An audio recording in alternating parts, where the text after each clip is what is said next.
ఈ వీడియో వచ్చేసరికి ఆల్ఫాబెటిక్ ఆర్డర్లో ఆడ్ మన్ అవుట్ ఎట్లా ఫైండ్ అవుట్ చేయాలో చూద్దాం. ఇక్కడ వచ్చేసరికి డిఎఫ్ అంటే ఆల్ఫాబెటిక్ కంటిన్యూస్ ఏంటి డిఈఎఫ్ కదా. టీవీలో వచ్చేసరికి టీ తర్వాత ఏంది టీయువి.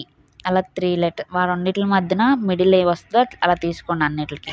విఎక్స్ వచ్చేసరికి విడబ్ల్యూఎక్స్.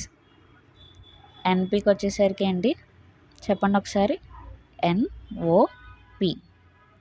హెచ్జేకి హెచ్.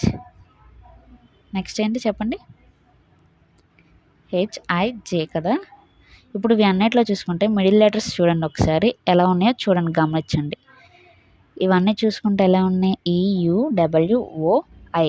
చూస్తుంటే తెలిసిపోద్ది చూడండి ఒకసారి, ఒకటి డిఫరెంట్గా ఉంటుంది.